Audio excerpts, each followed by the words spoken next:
أولا السلام عليكم ورحمة الله وبركاته. مقعي واللقمان هالكاد قد أونسان واللقمان تيبك هدي أنا قاعد سويت يوتيوب سبسكرايب له sidoo kale like garee page baan leenahay haddii aad wado isagana follow soo dhax xagana soo dhigi doonaa waxaan maanta comment ka waxaan reaction ka bixin doonaa maanta 15 heesood ee ugu fiiska badan leh Soomaalida. Heesta koowaad waxa wada qaaday King Chama iyo Guuleed Simba. horta heesta in yar jacan ka wada siisano saan iskula aragna marka hore in yar jacan ka wada siisano waxa daawaday heesta waxa daawaday 10 milyan oo views daawaday Guuleed Simba waana heesta 15aad ee ugu fiiska badan leh Soomaalida ayuu daaran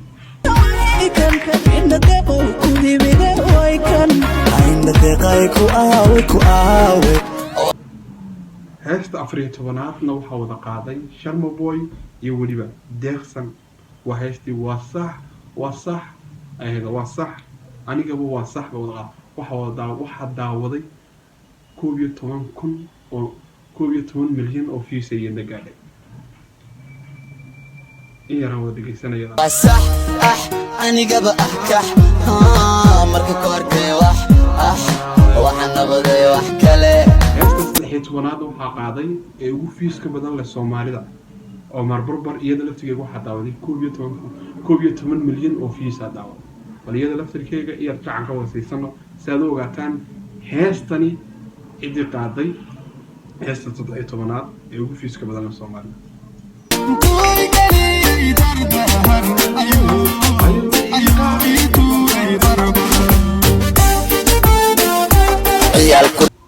heesta 12aad waxa qaaday isla lijinkii weynaa ee Sharma Boy heestii ciyaal ku dhac iyada waxa daawaday 12 milyan oo views daawaday 12 milyan oo views 12 milyan oo views daawaday heestana bal iyadana jacan ka wada siisano دحذا كدقدب دع صقدح دع با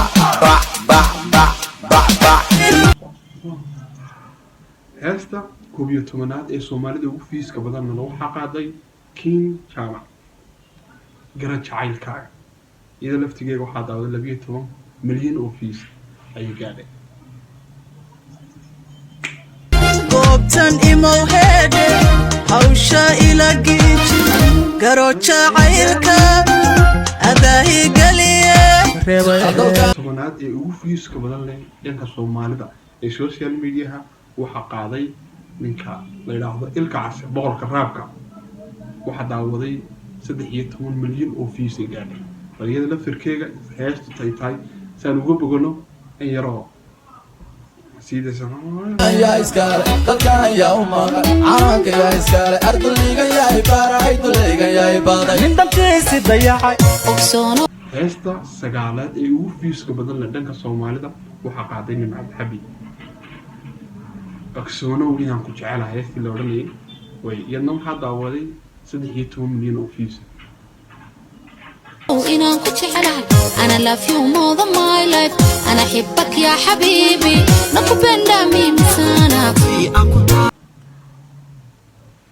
heesta 8aad ee ugu fiiska badan leh dhanka Soomaalida iyadna waxa qaaday Cawaale waxa daawaday 14 milyan oo views gaadhay kamashlayn bayada laftigeega iyadna isla daawan heesta tiriika in aynu weeye tooshka heesta 7aad ee ugu fiiska badan leh dhanka Soomaalida social media iyadoo waxa qaaday King Chama waxa daawaday waa heestii been waan ka baxay waxa daawaday 14 milyan oo views ay gaadhay bal iyadna saad ogaataan aan jac ka siisan kabaxay hawshi kabaxay baafura kabaxay niliya been kabaxay heesta 6aad ee ugu fiiska badan leh dhanka Soomaalida waxa qaaday waa heestii dirgax waxa daawaday 14 milyan oo views ay gaadhay iyadna sidii sanaba